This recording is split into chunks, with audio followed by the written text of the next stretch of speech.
هل لك سر عند الله بينك أنت وبين الله؟ تو آنے دو، بچھا دو پل کے راہوں پر. خدا سے میں نے مانگا تھا، دعاؤں کا جواب آیا. تمہیں یارو مبارک ہو عمر ابن خطاب. الحمدللہ وحدہ والصلاة والسلام على من لا نبی بعدہ وعلى آلہ واصحابہ ومن تبعہم اجمعین. اما بعد فاعوذ باللہ من الشیطان الرجیم. بسم اللہ الرحمن الرحیم. تلك الدار الآخرة نجعلها للذين لا يريدون علوا في الأرض ولا فسادا والعاقبة للمتقين. قال الله تبارك وتعالى في مقام آخر: رضي الله عنهم ورضوا عنه. صدق اللہ العظیم وبلغنا رسوله النبی الکریم ونحن على ذلك لمن الشاہدین والشاکرین والحمد للہ رب العالمین. بآواز بلند درود پاک پڑھنے کی سعادت حاصل کریں. اللہم صلی علی محمد وعلی آل محمد کما صلیت علی ابراہیم وعلی آل ابراہیم انکا حمید مجید. اللہم بارک علی محمد وعلی آل محمد کما بارکت علی ابراہیم وعلی آل ابراہیم انکا حمید مجید. سامعین محترم، حضرت حمزہ رضی اللہ تعالیٰ عنہ مکہ سے باہر شکار کی غرض سے گئے. جب واپس مکہ میں آئے تو اپنے مزاج سے چل رہے تھے اور شکاری شکار سے لوٹے اور کامیاب لوٹے تو اس کی چال میں ایک الگ نخرہ ہوتا ہے. مکہ میں حضرت حمزہ نے قدم رکھا تو دو باندیاں آپس میں یہ بات کر رہی تھی کہ حمزہ مچل کے چل اس لیے رہا ہے کہ اسے یہ ابھی تک پتہ کوئی نہیں کہ آج کعبہ کے صحن میں محمد کو کسی نے مارا ہے. اگر اسے پتہ ہوتا تو یہ مچلتی ہوئی چال حمزہ کی کبھی نہ ہوتی. جناب حمزہ قریب ہوئے اور ان سے پوچھا تم کیا بات کرتی ہو؟ انہوں نے کہا تمہیں تو پتہ نہیں ہے لیکن آج مکہ کے صحن میں کعبۃ اللہ کے سامنے ابو جہل نے حضور علیہ السلام کو مارا ہے. ابھی جناب حمزہ نے کلمہ نہیں پڑھا تھا لیکن میرے مصطفیٰ کریم کی محبت ان کے دل میں بہت گہری تھی. اپنی سواری کا رخ موڑا اور بڑی تیزی سے کعبہ کے صحن میں پہنچے اور لوگوں سے پوچھا بتاؤ ابو جہل کدھر ہے؟ ابو جہل کو کعبہ کے صحن میں پا لیا تو اس زور سے کمان ابو جہل کے سر میں ماری کہ اس کے سر سے خون نکل آیا اور کہنے لگے تمہاری یہ اوقات کہ تم میرے بھتیجے محمد پہ ہاتھ اٹھاؤ، تمہاری یہ اوقات کہ تم محمد کو ستاؤ. ابو جہل سمجھ گیا کہ اگر میں جواب دوں گا تو بات بگڑ جائے گی. اب اس کے سر پر کمان مارنے کے بعد جناب حمزہ تلاش کرنے لگے کہ میں دیکھوں تو صحیح محمد کدھر ہے. تلاش کیا تو حضور علیہ السلام کعبہ کے صحن میں کعبہ کو سجدہ کیے ہوئے اور حضور علیہ السلام سجدے میں رو رہے تھے. حضرت حمزہ قریب آئے اور آ کے کہنے لگے بھتیجے محمد ذرا سر اٹھاؤ، میں تمہیں بتاؤں کہ میں آپ کا بدلہ لے کے آیا ہوں. آپ ذرا سر اٹھائیں، میں آپ کو بتاؤں کہ میں نے ابو جہل کے سر پہ کمان ماری ہے. حضور علیہ السلام نے سر مبارک سجدے سے اٹھایا. پاک پیغمبر نے فرمایا حمزہ تیرے بدلہ لینے کی مجھے خوشی تو کوئی نہیں ہوئی. کہنے لگے خوشی کیسے نہیں ہوئی؟ آپ پر اس نے ہاتھ اٹھایا، مکہ کے اس وڈیرے کو سردار کو کعبہ کے صحن میں سر پھاڑ کے آیا ہوں. تو پاک پیغمبر نے جواب دیا حمزہ خوشی مجھے تب ہوگی جب تو اس رب کے ایک ہونے کی گواہی دے جس کی محبت میں مجھے مارا جا رہا ہے. خوشی مجھے تب ہوگی جب وہ کلمہ تو پڑھ جو کلمہ میں لوگوں کے سامنے پیش کرتا ہوں۔ حضرت حمزہ کے سامنے پاک پیغمبر نے جب کلمہ پیش کیا، حضرت حمزہ نے کلمہ پڑھ لیا اور پاک پیغمبر کے چہرہ خوشی سے کھل گیا۔ ہری پور کے لوگوں، اسی لمحے کے بعد پھر اگلے لمحے کی طرف آپ کو لے جانا چاہتا ہوں۔ پاک پیغمبر کا چہرہ خوشی سے کھل گیا اور میرے مصطفیٰ کریم صلی اللہ علیہ وسلم کی صف میں جماعت میں آنے والا یہ حمزہ رضی اللہ تعالیٰ عنہ 39ویں نمبر کا مسلمان تھا، اور پاک پیغمبر اسی وقت کعبہ کی طرف گئے اور کعبہ کے غلاف کو پکڑ کے میرے مصطفیٰ نے دعا کی، یا اللہ اب اسلام کو عزت چاہیے، یا عمر ابن خطاب دے دے یا عمر ابن حشام دے دے۔ اسلام کو اب عزت چاہیے، یا عمر ابن حشام دے دے یا عمر ابن خطاب دے دے۔ آئیے قرآن مجید کی تلاوت کریں۔ مدینہ میں منافقین نے آ کے میرے مصطفیٰ کریم سے کہا، ہم بڑے قبیلوں والے، بڑی قوم والے، بڑے نام والے، بڑے مال والے، بڑے تعارف والے، بڑے حسب و نسب والے، ہم نے آپ کا کلمہ پڑھا ہے، ہماری وجہ سے آپ کی جماعت میں بڑی ترقی ہوئی ہے، ہماری وجہ سے آپ کی صفوں میں نمایاں طور پر اضافہ ہوا ہے، ہماری وجہ سے آپ کی عزت میں بڑا اضافہ ہوا ہے، لہذا آپ اس بات کا خیال کیا کریں کہ بڑیروں نے، سرداروں نے کلمہ پڑھا ہے، ہم کوئی غلام معمولی درجے کے لوگ نہیں ہیں، ہمارا ذرا خیال کیا کیجئے، ہماری وجہ سے اسلام کو بڑی عزت ملی ہے۔ تو ایسے منافقین نے جب آ کے اپنا قوم، قبیلہ، سرداری، علاقہ اللہ اکبر اللہ اکبر اشہد ان لا الہ الا اللہ اشہد ان لا الہ الا اللہ اشہد ان محمد رسول اللہ اشہد ان محمد رسول اللہ حی علی الصلاۃ حي على الفلاح حي على الفلاح حي على الفلاح الله أكبر الله أكبر لا إله إلا الله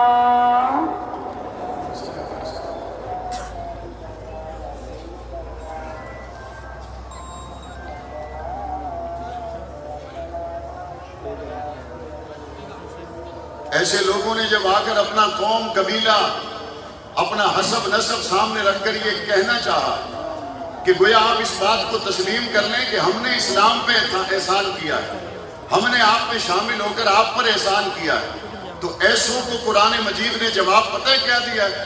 ایسوں کو قرآن مجید جواب دیتے ہوئے یہ کہتا ہے یمنون علیک ان اسلموا قل لا تمنوا علی اسلامکم بل اللہ یمن علیکم ان ہداکم للایمان۔ قرآن مجید کہتا ہے خبردار اسلام پر اپنا بقایا نہ رکھو، خبردار اسلام پر اپنا احسان نہ جتاؤ، خبردار یہ مت کہو کہ تمہاری وجہ سے حضور علیہ السلام کی صف میں بڑی ترقی ہو گئی، اگر کہنا ہے تو یوں کہو، اور سچی بات بھی یہی ہے، اسلام کا تمہارے اوپر احسان نہیں، تمہارا اسلام کے اوپر احسان نہیں، بلکہ اسلام کا تمہارے اوپر احسان ہے، تمہارا محمد پر احسان نہیں، بلکہ محمد کا تمہارے اوپر احسان ہے، جس نے تمہیں گمراہیوں سے نکالا، ہدایت کے راستے پر ڈالا۔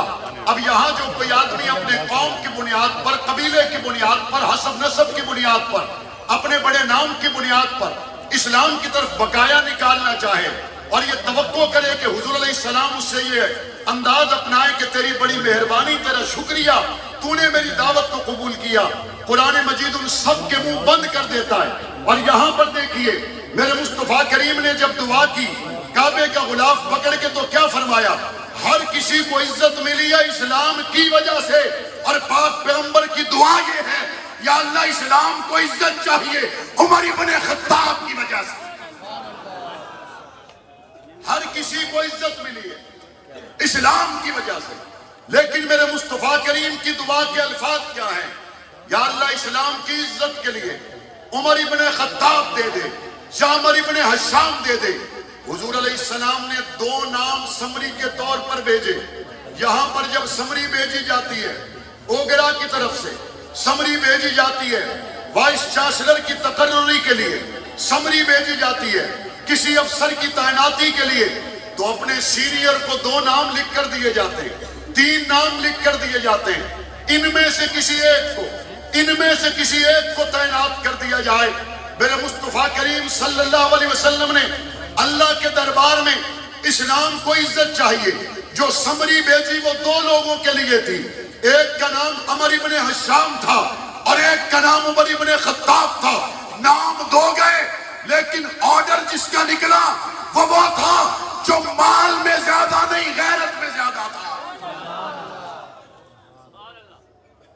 علماء نے لکھا ہے ابو جہل مال میں زیادہ تھا اور عمر ابن خطاب مال میں زیادہ نہیں غیرت میں زیادہ تھا۔ اسلام کی عزت چاہیے۔ نام 2 لوگوں کا آیا، ایک مال والا اور ایک غیرت والا۔ اللہ نے غیرت والے کے نوٹیفیکیشن کیا، غیرت والے کو اسلام کی عزت کے لیے بھیجا، غیرت والے کو روانہ کیا۔ حضور کی دعا سے یہ اثر بھی مل گیا، قیامت تک مسلمانوں کو جب بھی عزت ملے گی تیل کے کنووں سے نہیں ملے گی، غیرت ایمانی سے ملے گی۔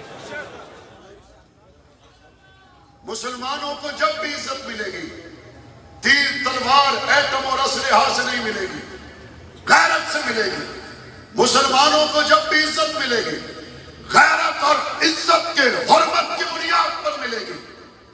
یہ چند دن پہلے جب آپ نے دیکھا فیلڈ مارشل عاصم منیر کو دنیا کا طاقتور بادشاہ اپنے پاس بلا کر کہتا ہے میرے لیے اعزاز کی بات ہے کہ آپ میرے پاس آئے، میرے لیے خوشی کی بات ہے کہ میں آپ کے ساتھ بیٹھا ہوں۔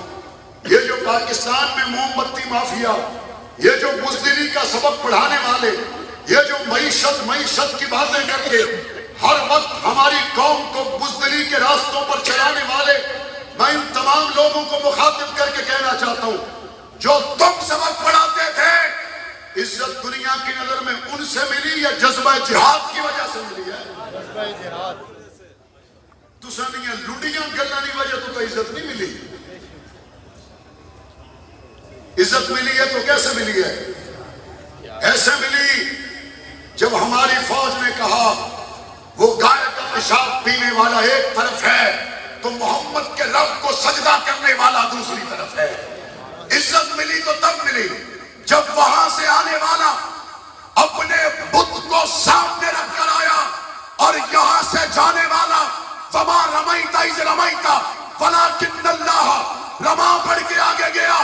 اگر آج عزت اور غیرت کی وجہ سے اسرائیل کانپتا ہے تو حماس کے مجاہدین سے کانپتا ہے۔ یہ تو قیامت تک کے لیے اللہ نے فیصلہ کر دیا۔ جب بھی کفار کی صفوں میں لرزہ طاری ہوگا مال کی وجہ سے نہیں ہوگا، غیرت کی وجہ سے ہوگا، جرأت اور ہمت کی وجہ سے ہوگا۔ گزشتہ کل جب دمشق پر بمباری کی گئی، ترکی صدر نے ادراہ ہمدردی ابو محمد جولانی سے یہ کہا آپ شام چھوڑ دیں۔ اس عمر ابن خطاب کے غلام نے کہا شام تو دوسری بات ہے، میں دمشق میں مروں گا۔ شام تو دور کی بات ہے، ہم دمشق بھی چھوڑنے کے لیے تیار نہیں۔ یہ غیرت ایمانی کے سبق حضرت عمر ابن خطاب سے جنہوں نے پڑھے، توجہ کرو سمجھنے والوں سمجھو، جنہوں نے غیرت ایمانی کے سبق پڑھے وہ پھر شیخ یحییٰ سنوار کی طرح میدانوں میں مرے، اپنے گھر کے بنکروں میں نہیں مرے ہیں۔ میدانوں میں مرے یا بنکروں میں مرے؟ اور ایک طبقہ وہ بھی ہے جنہوں نے یہ سمجھا شاید بیان کی حد تک ہی کام رہے گا، آگے کام جانا کوئی نہیں، لیکن وہ تو چلا گیا۔ اس دن تو کہن کے آئے کے دن تک سپیٹیں ہی نہیں پیا رکنیاں، رکنے ہی نہیں پہ بندے ہونا میں دسنے پہن بھی پیچھے ملک ختم ہو گیا، دوے ملکہ میں چاہ گئے کھال بجو۔ حضرت عمر ابن خطاب کے لیے میرے مدنی کریم نے دعا کی، اللہ نے اس دعا کو پسند کیا، قبول کیا۔ حضرت عمر بن خطاب دار ارقم کی طرف جا رہے ہیں اور صحابہ نے میرے مصطفیٰ کو اطلاع دی یا رسول اللہ عمر آ رہے ہیں. حضور علیہ السلام کو اطلاع دی گئی عمر کے آنے کی اور جناب حمزہ نے تلوار نکال لی. یا رسول اللہ درست ارادے سے آئے تو اور بات ہے ورنہ میں کوئی تلوار کسی سے کم چلاتا ہوں. حضرت حمزہ اور کچھ اور صحابہ جب مستعد ہوئے اور حضرت عمر بن خطاب کے پہنچنے سے پہلے ذرا تیاری کرنے لگے. یہ مکہ میں میرے مصطفیٰ کی دشمنی کرنے والا آج دار ارقم کی طرف آ رہا ہے, کسی نقصان کے ارادے سے تو نہیں. تو حضور کے دربار میں آمد سے پہلے حضرت عمر بن خطاب کی چال ڈھال کو دیکھ کر ہی تو طاہر جنگوی نے کہا تھا کہ پاک پیغمبر نے فرمایا وہ آیا ہے تو آنے دو, بچھا دو پل کے راہوں پر. خدا سے میں نے مانگا تھا دعاؤں کا جواب آیا, تمہیں یارو مبارک ہو عمر بن خطاب.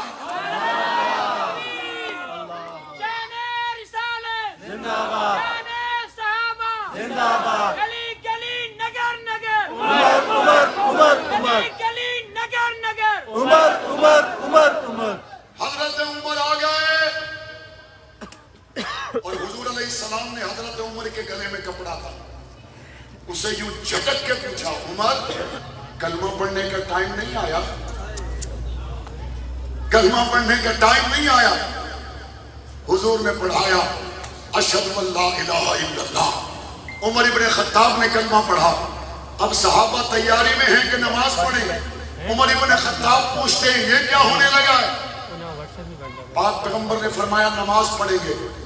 یا رسول اللہ رب کی نماز رب کے گھر میں کیوں نہیں؟ میرے مصطفیٰ کریم نے فرمایا عمر تیری قوم پڑھنے نہیں دیتی.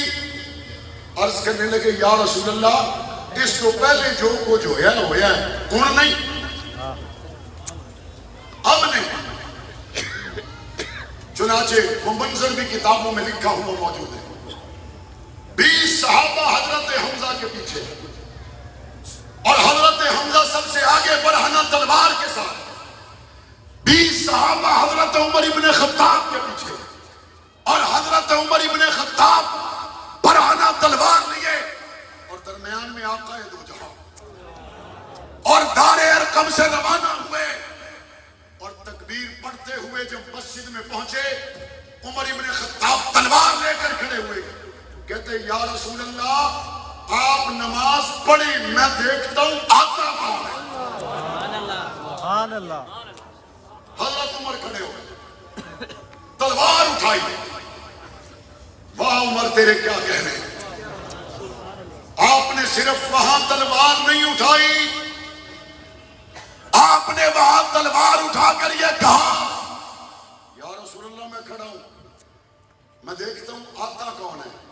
حضور نے نماز بھی پڑھی, طواف بھی کیا, صحابہ آئے, نماز پڑھی, پوری شان سے حضور کی قیادت میں واپس گئے. اللہ کو عمر کا وہ کھڑا ہونا ایسا پسند آیا. 1400 سال گزر گئے, عمر آج بھی ساتھ ہی کھڑے, آج بھی کھڑے. اور وہاں پہ مسکرا کر حلالی سلام پیش کرتے, وہاں مسکرا کر فاروقی سلام پیش کرتے, وہاں مسکرا کر صدیقی سلام پیش کرتے. حضرت ابو بکر صدیق رضی اللہ تعالیٰ عنہ میرے نبی کے مصلی کے وارث بنے. کسی کہنے والے نے بہت خوبصورت جملہ کہا خبردار ابو بکر صدیق کے بارے میں کبھی کوئی بات کرو ہی مت. وجہ بڑی صاف ہے, ابو بکر کے پیچھے نمازیوں میں کوئی شیطان آ سکتا ہی نہیں. وجہ صاف ہے, ابو بکر کے نمازیوں میں ایک نمازی کا نام عمر. ابو بکر کے نمازیوں میں ایک نمازی کا نام ایک نمازی کا نام اور جہاں عمر ہو وہاں شیطان آج وہاں شیطان. اچھا خود عمر ہو, نام عمر بھی ہو تو شیطان نہیں آتا. عمر ابن خطاب ابو بکر صدیق کے نمازیوں میں موجود ہیں. میں نے قرآن مجید کی ایک آیت کریمہ خطبہ میں تلاوت کی ہے. ایک اعتراض کرنے والا شخص اعتراض کرتا ہے، کہتا ہے ابو بکر صدیق جمے رہے ساتھ تاکہ بعد میں خلافت مل جائے۔ ان کو جادوگروں نے کہا تھا کہ تمہیں زمین پر خلافت ملے گی، آخری نبی آنے والا ہے، ان کے ساتھ جڑے رہنا تاکہ ان کے جانے کے بعد تمہیں بادشاہت مل جائے۔ ایک شخص کہتا ہے عمر ابن خطاب ساتھ جڑے رہے اس لیے کہ ان کو نجومیوں نے بتا دیا تھا کہ نبی کے جانے کے بعد تمہیں بادشاہت مل جائے گی، لہذا ان کے ساتھ جڑے رہنا، تمہیں بہت نفع پہنچے گا۔ یہ نجومیوں کی، کاہنوں کی باتیں تاریخ سے اٹھا کر، نقل کر کے، بنا کر، سنوار کر، اور جھوٹ بنا سنوار کر پیش کرنے والا جب بھی جھوٹ بناتا ہے، سنوارتا ہے، پیش کرتا ہے، وہ صحابہ کے معاملے میں اس بات کو بھول جاتا ہے۔ تمہارا جھوٹ، تمہاری جھوٹی تاریخ یہ کبھی چل نہیں سکتی، چونکہ صحابہ کے ساتھ اللہ کا قرآن کھڑا ہے، اور صحابہ کے ساتھ اللہ کے قرآن کھڑا ہونے کا مطلب اگر میں آسان مثال کے ساتھ سمجھاؤں تو یہ ہے، یہ مثال بھی چھوٹی ہے لیکن بطور مثال کے صرف عرض کرنا چاہتا ہوں، ہری پور میں، ایبٹ آباد میں، اسلام آباد میں اگر سارا علاقہ بھی کسی کا دشمن ہو جائے اور ایک آدمی کی حمایت میں عاصم منیر خود آ کے کھڑا ہو جائے، سارا شہر مخالف ہو جائے، اس کی حمایت میں D G I S I آ کے کھڑا ہو جائے، تو ظاہری اسباب میں لوگ کیا کہتے ہیں، تسا نے آخنے نال کچھ نہیں ہونا، فوج نے سربراہ نال کھل گئے، تسا نے آخنے نال کچھ نہیں ہونا، D G I S I انہوں نے نال کھل گئے۔ میں کہ تیریاں پونکاں تے بکواسا نال کچھ نہیں ہونا، عمر ابن خطاب نے نال اللہ نہ قرآن کھل گئے۔ سبحان اللہ۔ اور جب اللہ کا قرآن آ کے کھڑا ہو جائے اس وقت کسی جھوٹے کی کوئی حیثیت، کوئی حقت۔ آئیے قرآن مجید کو پڑھتے، کہتے زمین پر انہوں نے فساد کیا، بی بی کو آگ نہ دے گا، زمین پر فساد کیا، بی بی کے گھر کو آگ لگا، زمین پر فساد کیا، حضرت علی کو حق سے محروم کر کے۔ میں نے قرآن مجید کی آیت کریمہ کو پڑھا تو قرآن کہتا ہے تِلْكَ الدَّارُ الْآخِرَةُ نَجْعَلُهَا لِلَّذِينَ لَا يُرِيدُونَ عُلُوًّا فِي الْأَرْضِ وَلَا فَسَادًا۔ قرآن کہتا ہے آخرت کا گھر ان کے لیے نہیں ہے جو زمین میں فساد کرے، آخرت کا گھر ان کے لیے نہیں ہے جو زمین میں اپنے آپ کو بڑا بنائے، آخرت کا گھر تو صرف متقی لوگوں کے لیے ہے۔ اور میں نے حضرت عمر ابن خطاب کو جب قرآن میں تولنا چاہا تو عمر ابن خطاب سمیت قرآن سب صحابہ کے بارے میں کہتا ہے وَكُلًّا وَعَدَ اللَّهُ الْحُسْنَى، اللہ نے سب صحابہ سے جنت کا وعدہ کیا۔ اب قرآن مجید خود کہہ دے کہ صحابہ منصب کے لیے، اپنے آپ کو بڑا بنانے کے لیے، زمین پر فساد مچانے کے لیے ہو سکتے ہی نہیں ہیں، چونکہ جو ان امور میں قدم رکھے اس کے لیے جنت نہیں، اور جس سے جنت کا وعدہ ہو ان سے یہ کام سرزد ہو سکتے نہیں، سرزد ہو سکتے نہیں۔ اور اس سے آگے چلے اللہ تعالیٰ قرآن مجید میں ایک اور مقام پر کہتا ہے رضی اللہ عنہم ورضوا عنہ۔ ایک ہے کہ بندہ یہ کہے کہ اللہ مجھ سے راضی ہو گیا، اللہ انتہا درجے کی محبت کیسے کرتا ہے حضور کے غلاموں کے ساتھ۔ اللہ کہتا ہے صرف میں ان سے راضی نہیں ہوا، یہ بھی مجھ سے راضی ہو گئے۔ رب راضی ہو جاتا ہے، بندے کا راضی ہونا بڑا مشکل ہے، رب راضی ہو جاتا ہے۔ بندہ کبھی تکلیف میں، کبھی پریشانی میں ایسا جملہ کہہ دیتا ہے، اپنے عمل سے ایسی بات کہہ دیتا ہے کہ قرآن مجید ماں باپ کا حق سب سے زیادہ بیان کرتا ہے، لیکن اولاد کو نصیحت کرتے ہوئے بھی یہ کہتا ہے والدین کے سامنے اف بھی نہ کہنا، ان کے سامنے کندھے بچھا دینا۔ لیکن قرآن مجید ساری تعلیم دینے کے بعد نافرمان کے حالات کو بھی بیان کرتا ہے۔ اور آپ کے علاقے میں بڑے لوگ ہوں گے جنہوں نے ماں باپ کا دل دکھایا ہوگا، سامنے اف کہہ دیا ہوگا، ماں کیا کہتی ہے؟ کہتی ہے کوئی گل نہیں، پترا کولوں دھیاں کولوں سکھ نہیں ملنا. ماں باپ اولاد کدی نہیں چھوڑنے. اولاد ماں باپ چھوڑ دینی ہے. ماں باپ اولاد کرو کدی ناراض نہیں ہونے. اولاد ماں باپ چھوڑ دینی ہے. اب یہی بات اگر رب کہے میں راضی ہو گیا تو کہنے والا کہتا رب تو راضی ہوا لیکن ان کے اعمال ایسے تھے کہ رب مصطفیٰ کی وجہ سے راضی, رب اپنی رحمت کی وجہ سے راضی. اللہ کہتا ہے نہیں یہ نہ سمجھو میں اپنی شان رحمت شان رحیمی و کریمی کی وجہ سے ان سے راضی